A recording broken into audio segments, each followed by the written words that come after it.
we are finding people are starting to get tighter throughout their body or are leading to more injuries just from sitting at their computer all day long. So we kind of have to work around a lot of that now. Hip mobility, spine mobility, and I've been finding that more people are reacting to mobility type training after all this that has gone on the last few years. Hey, everybody, welcome back to the Ingrained and Balanced podcast. We have another great interview lined up for today.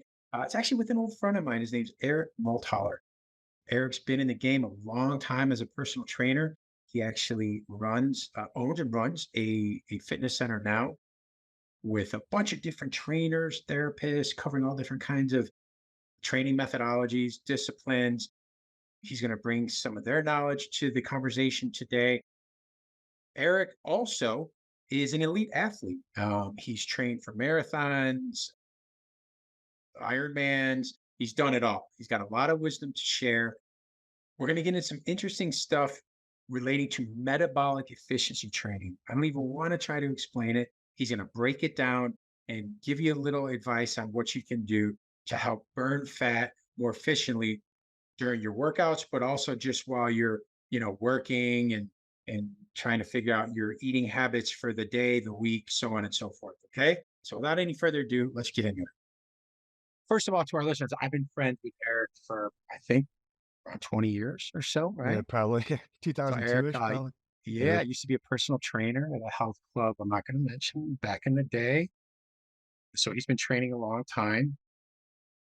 And I know you got into doing some elite athlete endurance stuff, which we'll get into a little bit later.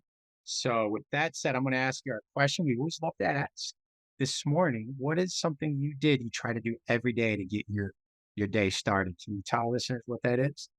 It's a good question, actually. So I like to wake up when my alarm goes off. I don't necessarily jump out of bed, but I try to give myself, 5 minutes just to kind of wake up and just be quiet. Because when I do get up, it's go go go. Open my blinds, let the sun come through, and then I always have a bottle of water on my nightstand. So drink that, start getting lubricated up a little bit, do my thing in the bathroom, brush teeth and stuff, and then go downstairs, feed the dog, get my coffee going, or sometimes I'll do a lemon juice, lemon water, just to kind of cleanse myself, depending on how my week's been. And then I always try to take the dog out for a nice walk as much as possible. I try to start my day where I can at least have an hour before I have to leave the house and get to work. So I try to just be quiet and calm, no TVs on, try not to be on my phone too much. I mean, I'll check see if clients text me or whatever, email, but I try to just be quiet, do my thing, and getting out, especially if it's sunny out, getting out in the sun and walking for a little bit.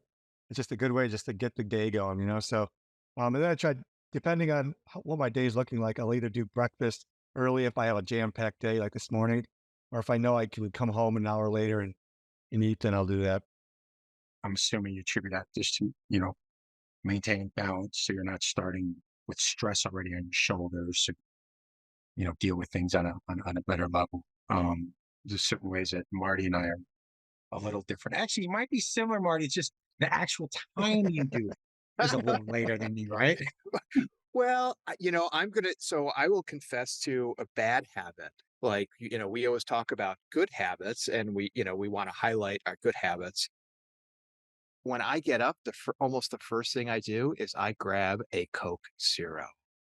That's, that's how I There you get go. my day started. So it Oh, is geez. something that I'm going to try and work on. And one of the things that I've heard almost every professional or anybody who's knowledgeable uh, on our show talk about is getting hydrated first thing in the morning. And I don't do that correctly, right? So Coke Zero is not a great way to hydrate right away in the morning. I love to go on my walk. I love to get out in the sun and I love to think while I walk, and that's all good stuff. But so yeah, I need to work on the hydration as a first thing. So I will work on that. So thank you for giving us I'm gonna get on them there. I that promise. good habit, That's I gave you my bad habit. I'm gonna work on that. I'm gonna try to get better. Eric, I was thinking about one of the first questions I wanted to ask you, just because I know you as the personal trainer more so than the business owner of Lateral Fitness, which we'll get into. But are you training clients consistently like you did back in the day, or are you more of the business owner overseeing all the trainers and things of that nature? What's your day to day look like? Yeah, I doubled down since I came from the other place. I'm full-time trainer and I'm business owner. So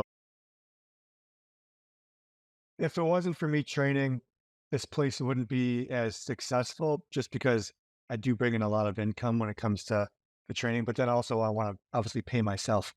So that's obviously an important part of it. The trainers that we have, and we'll get into the gym and all that, but they pay their rent for the most part. So that's good. If I didn't work, we'd survive, but I also want to get paid. And plus, I have a lot of clients that I've had for since I've known you, 20 something years that have been coming to me for that long and they rely on me and I'm their rock in a way. So Right, right. That says a lot. Says a lot. Well, if you can take a minute and tell our listeners the uniqueness of lateral fitness. And, as I mentioned in the intro, it's a boutique style gym. You have different trainers and therapists and so on and so forth. Is there a criteria that you look for when you're bringing on trainers? Are you trying to make sure you have different methodologies, different professions? So any consumer, any customer looking for a specific, is that right in saying so? Or yeah, absolutely. So we have 50 something specialist trainers, technicians that work out of here. They're all independent contractors. So they pay rent, like a stylist would with a chair. And we have everything from personal trainers, massage therapists, physical therapists, Pilates, reformer instructors, golf instructors. We have a lot of different specialists here. So the cool thing about it is it's not like a big box gym where the trainers are kind of fighting over their clients. They don't want other people to train them or, watch over them, especially if they go out of town or whatever, because they're afraid they're going to lose them for as a client. It's more about kind of working with individuals as a whole. So I may have a client that goes to me and then massage therapist. They may have something going on with their body where they're going to the physical therapist and then go to another guy for some golf training. So we kind of keep them here and with the education and the specialties that we have here. So we're like a little bit over 9,000 square foot gym and been here for 10 and a half years now. So it's been working. well, to our listeners, if you want to learn more about lateral fitness, we're going to have a link directly to the website in the show notes below. Make sure you check that out. Well, did you get a chance to talk to your trainers? Because obviously we're here to talk about habits, right? Something maybe our listeners can chew on after they get off the call and see what works for them. Do you have any good advice that some of your trainers advise their clients on day one to start? Yeah. A couple of the trainers, one in particular, JB, he likes to ask her clients, what's going on with their body? What did your day and night look like or your week look like? Are you stressed this week? Is work stressful? Did you go out for cocktails last night? Find out what's going on with their body and their mind before they start their session. So they're not just coming in and saying, okay, we're doing this, this, and this today. Well, if their body's stressed out and, you know, or they're tired or something's going on with them, we may not want to do that workout that we originally planned. So they will, they'll take it and tweak it a little bit to what is going to be good for that client at that particular time. A lot of our trainers will ask what's going on in their life. How is their diet looking? Even if we see them 3 times a week, it could change, right? Like you just said, everybody's different, obviously. And once they leave the gym, you don't know what they're doing, right? So I think that asking Exactly. that question up front is key because it's different than what do you plan on doing the next 3 days before I see you again? It is. Doesn't matter. It's like, what did you really do when they come in Yeah, could yeah. reflect how they should train them that day. So yeah, anyways, go ahead. And we can't hold their hand outside of the gym. We see them 1 hour a day, One of them, JB, also likes to identify what's in their control and find out what's out of their control. So like if they have some stressors going on, how can we can control that to the best of the ability compared to how we can't control it. So if there's something out of our control, what can we do to try to like bring you back in and find out what is going to be good for you at that point in time, right? Yeah. So how do you mitigate the negative things that are out of your control, right? So here's a stress, like a work stress. You got a big deal coming up. You know you're going to be stressed.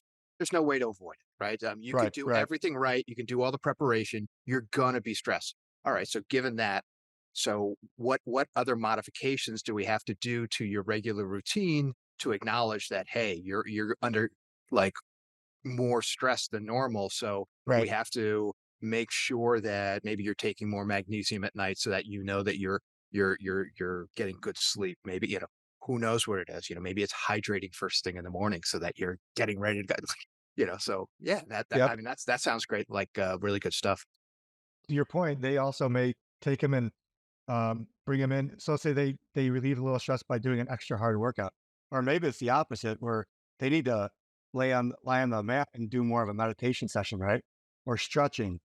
Just that kind of stuff will just open up their mind a little bit, let them relax. A lot of our trainers will customize their session at that point in time to what's going on in their life, right? Would a good example also be like I'm connecting it with one big excuse or things that they say is out of their control is they don't have time to eat well, right? Meaning they're crazy busy or they're traveling for work. Would that be considered something like that? Where okay, well now you got to talk about meal prep, taking a little bit more initiative and preparing the food and taking it with you. That would be a good example, right? Of something that they would say is out of their control, but it's really not. They have to take control.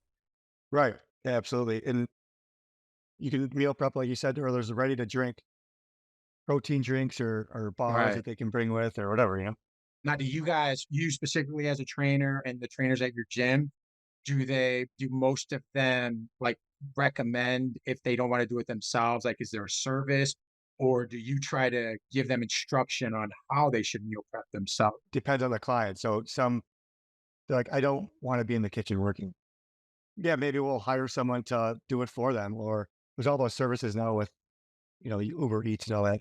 They're out there and I know in major markets, they're a dime a dozen. I mean, I know they can come into your home and actually put the food in the fridge if you leave your key with your doorman or your whoever's got how they get access to your home. So for you listeners out there, if you can afford it, there's usually a company out there if you don't have time, but you have, the income, you can afford it. You can find companies that will make great food, proportioned properly, well balanced to your specific dietary needs, and have it in your fridge when you get home. They're out there. Just Google it, put in your zip code, and you'll find out who's in your area. So, dude, I love that. Go ahead. What else you got, buddy? And then one of our trainers, just for herself, she likes to kind of what I did. Like they do 5 minutes of early nothing, and then she likes to get up early, meditate, read a book, go to a coffee shop, and just sit there quietly and read a book, get away from the phone. So the stressors like that, social media, our emails, our phones are in our hands all day long or in our pockets, right? So like getting away from that kind of stuff and just purposely putting it to the side and not looking at it and trying to do something else. Um, it's definitely just a good habit to start getting into. She likes to go reading, and then at nighttime, she likes to give gratitude. She writes down 3 things she's grateful for. Doesn't have to be something big, but something like small that happened during the day. Like sitting at a coffee shop reading, or a client said they really loved their workout today. Being reminded that even during tough situations and stressful days, there's still little things out there that are meaningful. Once again, like going back to all the stuff we just chatted about, everybody's completely different. So like meditation is not going to work for everybody. Stretching or getting a massage may not work for you, or meal prepping, but you kind of find out those things that do help you, and then maybe take one or two of those into your daily life, especially when it's stressful or busy, and see if it can just remind you that you need to just relax for a minute. We're getting a lot more people that are saying they're getting into like just journaling. We just said like putting things down on paper. I've never done it. I've never tried it. I'm not saying I won't try it at some point, but I find that very interesting to take the Mhm. time to have that self-reflection of what's going on in your life, putting goals down. Some people need it in black and white. They just don't have they can't take the initiative. They don't have the mindset to do that. But all right, well, cool. I know one of my big questions for you is as a trainer now, you personally, Mhm. since the pandemic, have you found anything like a common, I don't know if the word is ailment, but a common issue that people are coming to you for that maybe was different than before the pandemic? Well, I mean, it's definitely changed since the beginning to the end to now, but a lot of people are still working from home. So, and they're sitting at a desk all day long. They're not getting out walking as much. They're either not walking to work if the listeners live in the city. A lot of you are probably not walking to work a lot or going to get coffee. They're driving more. But the people that are working from home are more sedentary, believe it or not. Even when they're on their conference calls, they're not walking around the house or that kind of stuff because they have to be on a Zoom call, right? We are finding people are starting to get tighter throughout their body or are leading to more injuries that are like upper upper and lower back pains, shoulder and neck issues just from sitting at their computer all day long. So we kind of have to work around a lot of that now. Hip mobility, spine mobility, and I've been finding that more people are reacting to mobility type training after all this that has gone on the last few years. When I think of mobility training, I'm thinking of putting exhausting a group of muscles through percussion, whether it's like one of the battery operated drills or using a lacrosse ball or rolling, something like that, where you're really kind of like, I like to say, like hammering the muscles almost into submission, because sometimes you get those muscles that are screaming and that are working too much, right?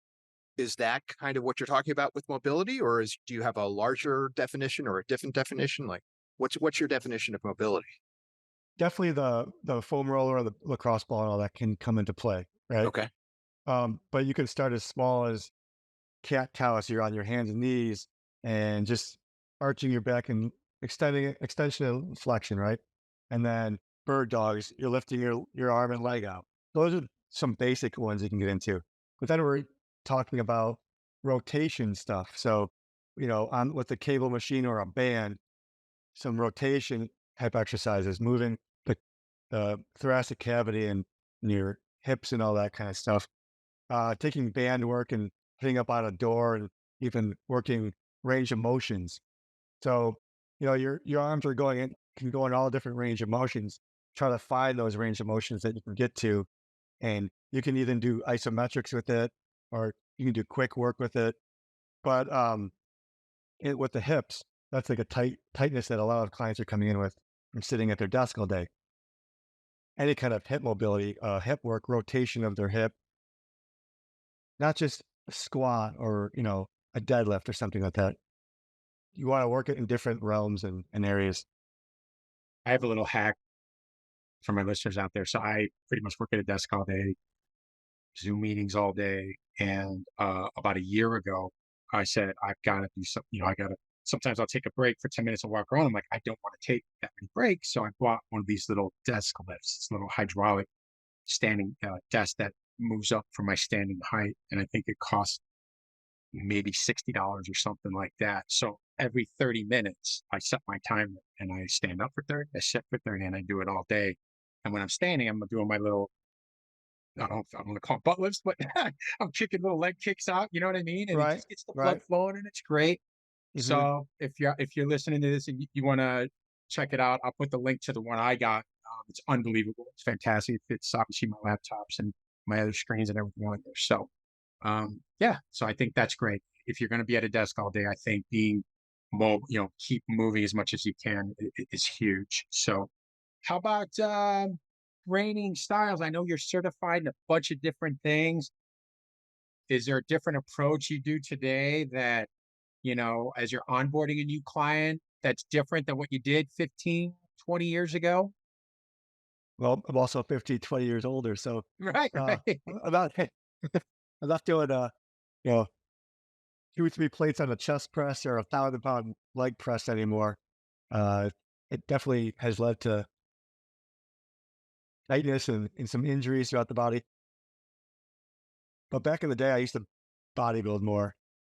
You wanted to look good, so like bodybuilding was more of a way to build muscle and all that. Yeah. So it's a totally different style of training compared to what I started going into is more endurance training.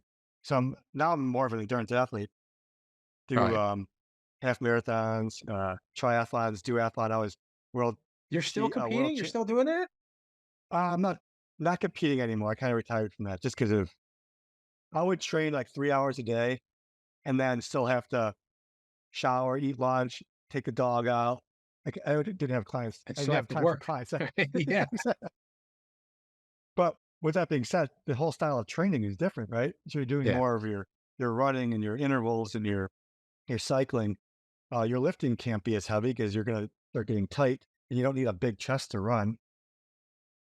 The style of training turn into more functional training and endurance training, and so that's kind of led into that, and more of the mobility work, and functional Yeah. training as well. Let me ask you a real quick question because I used to be a runner when I was younger, but as I've gotten older, I found that running was it was a little bit hard on my body. I've gotten bigger. I gained some weight since I was 125, 130 pounds. Back in high school, and now I'm probably 190, 195. Lots of people forever have thought like running is the greatest thing. It's very simple. It's basic. Anybody can do it. You can do it almost any time. There's lots of great stuff about it. But lately, I hear like, well, maybe there's some better things, and maybe running can do some damage to you. Like, where do you fall on that spectrum? No, it's not for everybody. Everything that we do here is not for everybody. Everybody is their own individual and has the body types that can take certain stresses and can't, right? So maybe something for you would be more of a cycling or um, even a stair climber or something like that if you wanted to do more cardio or, longer, quicker walks. So yeah, running is not for everybody. It definitely could put a stress on the body, jar your system, jar your hips, your knees, all that kind of stuff. But it hasn't for you really. You haven't really noticed that either that or Knock on wood, not yet. yeah. Okay. but All right. but yeah, don't get me wrong, it definitely has. And there's times where I've had to take months off in order to heal my body from whatever injury or ailment I had, right? But you have to listen to your body. If your body's not taking it at that point in time, then you can't do it or don't do it. You're just gonna injure yourself more and then you'll never run again. And for you, the joy and the endorphins, and I remember the endorphins I would get after like a really great run. That's worth it for you. Like those things. And that's actually a form of meditation for me. Actually, I think a lot clearer when I go for a run. I become more creative. I've come up with a lot more ideas for work or my personal life, or I have a hobby of photography, so I may come up with some ideas with that when I run. So it's pretty interesting for me when I go for a run that it just opens up a lot of doors for me, which is nice. Well, before we start getting into end of the day habits, I want to touch on one of your things you focus on, which is metabolic efficiency training. So if you could take a minute and tell our clients a little bit about what that is, and if there's any advice you can give people that, again, they can't make it to the gym every day, but they work out at home, or on their own or remotely, how they can focus on burning fat more efficiently during their workout. So it all started with scientists, dietitians working with kids who had diabetes. So in order to lower their glucose levels, so their pancreas isn't secreting insulin all the time, they found that lowering a certain amount of carbs worked with these kids, which we all know that, right? But it's basically training your body to utilize fat storages as your main fuel source rather than going to your carb or protein storage, right? So what I do with clients, and everybody's different once again. So like maybe someone's eats a ton of carbs all day long, or someone's doesn't eat carbs. I have to work with them differently, but we try to carb unload them and try to train their body to utilize their fat storages as their main fuel source. Because you have like 70,000 calories of fat stored in your body. And if you can utilize that, so then going from the kids, we found out that it actually works with athletes really well. So your long distance endurance runners, you see people that have to take gels or Gatorade every 30, 45 minutes. You don't really need to do that. You can train your body to not rely on that kind of stuff. And once again, go back to your fat storage as your main fuel source. Mhm. So That's amazing.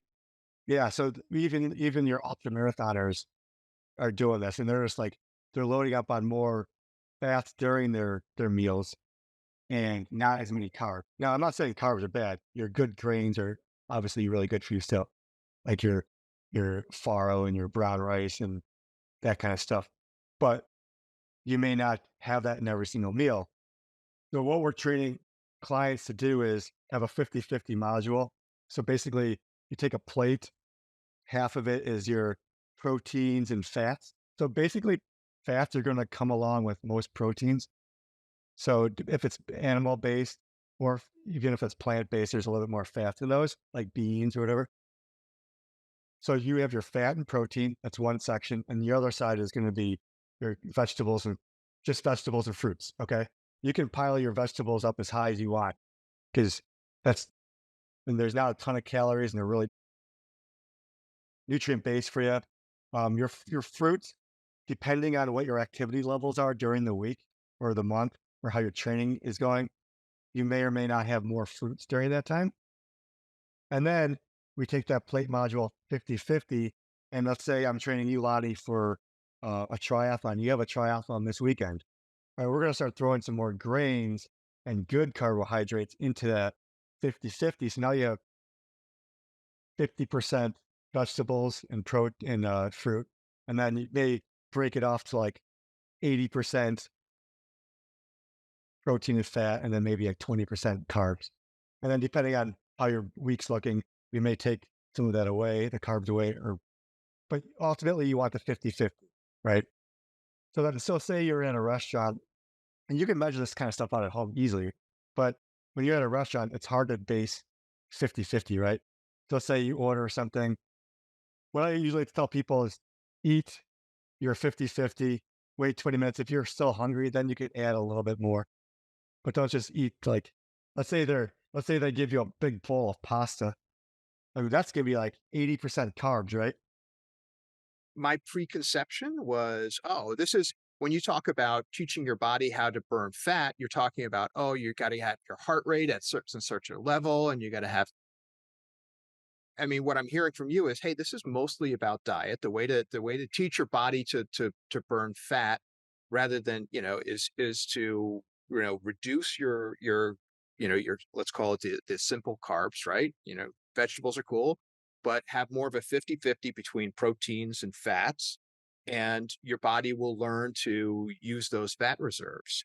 But now you're talking about this for sort of like what I'm hearing is for more, elite athletes.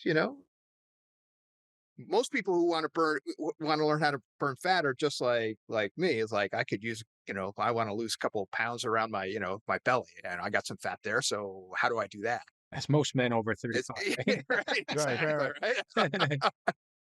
So very, very good points and very good questions. So when they let from the kids to the athletes, but now they find out you can do this for anybody, right? So for weight loss, this is just the first half of it all. So this is more of your lifestyle approach. And if you can take this as your lifestyle approach, and by the way, this is like a 5-minute segment of like an hour session I would have with someone explaining the whole thing, right? If you can take this, make it a lifestyle approach, you're still going to go out, have your drinks on the weekend. You're still going to go out, have your pizza, but come back and maintain. Okay. Those are the first half.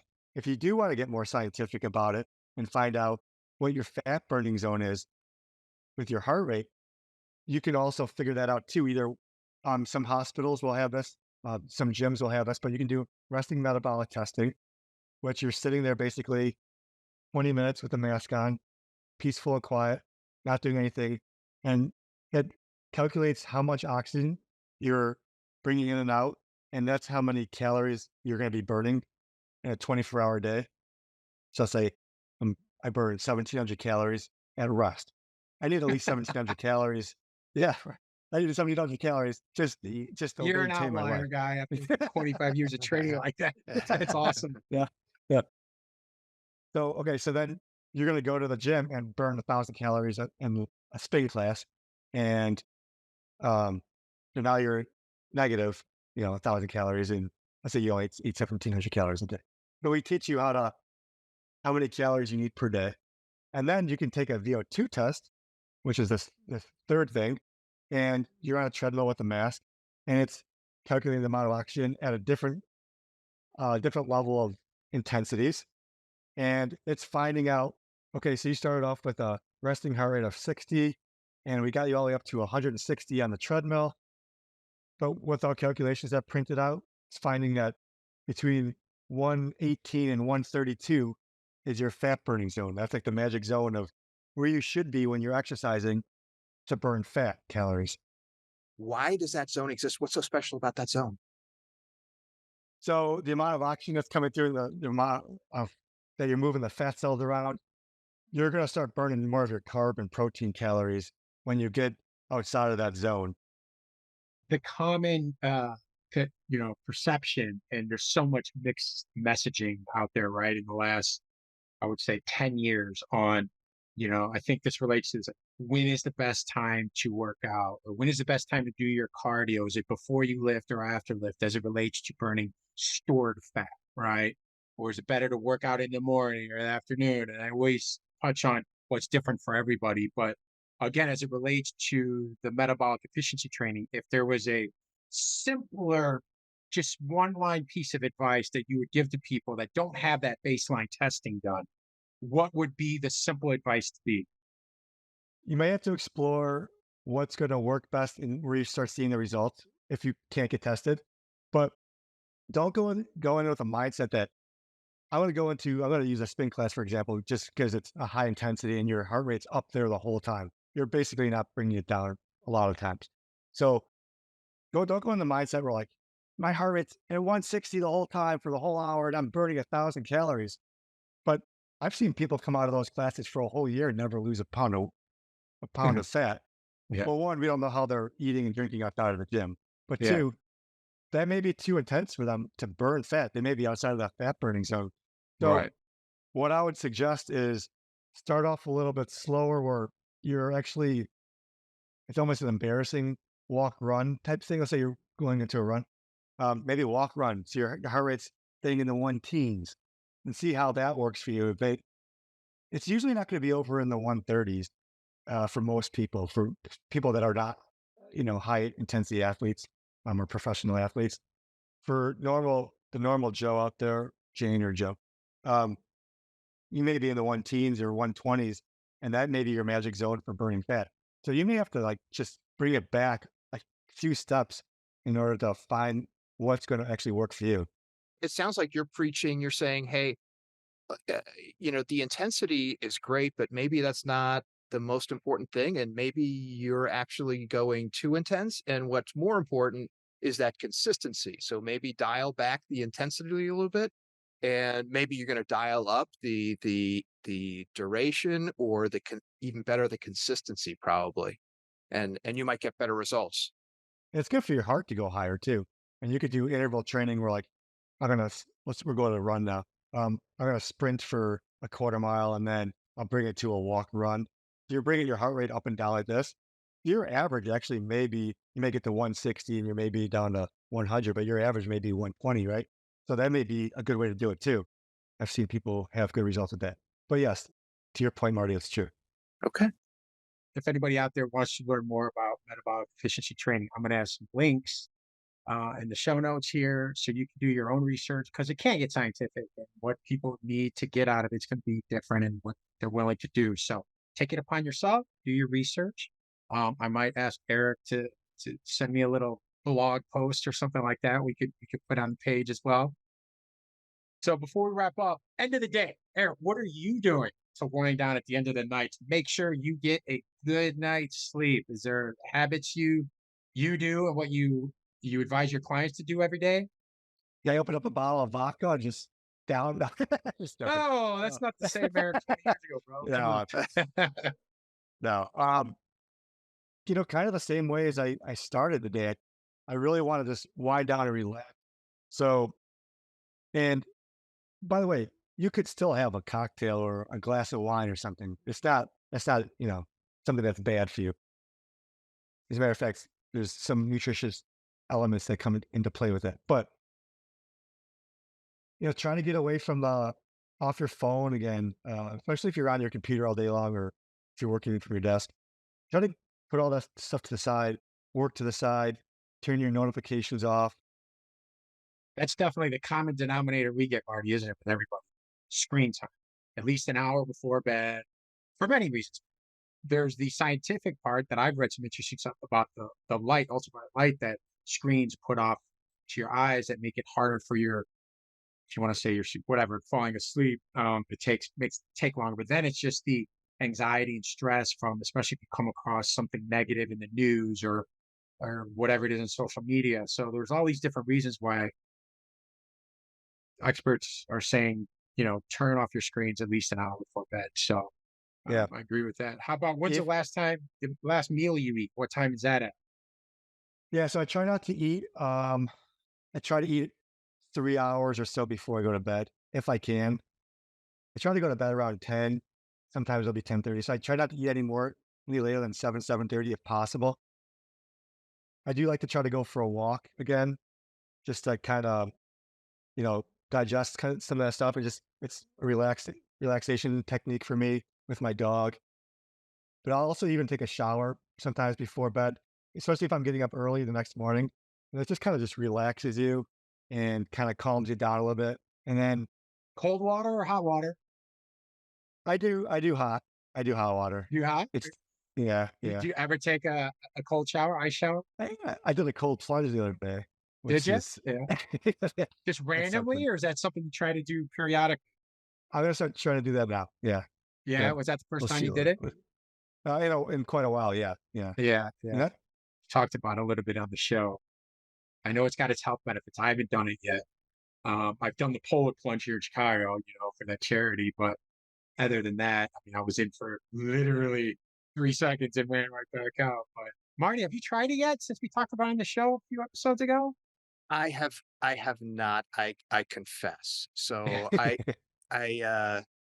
yeah, I now go to a gym where they actually have cold dip tubs. Yep. So, as soon as I get up the courage, I'm gonna do that. Um, Yeah. but yeah, right now, up until now, the courage has been lacking. So, Here's the lag. I hear you. I hear. Maybe I'll schedule two of us can go together. We'll bring a Yeah, there camera. you go. We'll record an episode for the Yeah, show. We'll interview the people that run the place. That could be a good episode. I like that yeah, idea. yeah. Then you'll have no excuse, buddy. I got you. All right. Well, folks, we're going to wrap this up. Eric, thank you so much for joining No, us thank you guys. That today. was good. If you like this episode and you or yourself or know somebody, a loved one, a coworker, family member can benefit from any of the wisdom that Eric shared with us today, please share this episode with them. And if you haven't done so, make sure you subscribe to the show, like this episode, leave a review if you'd like, send me any questions for Eric. If you have any, I'll make sure we get back to you as soon as possible. Again, thanks for joining us, everybody. Take care. We'll see you soon.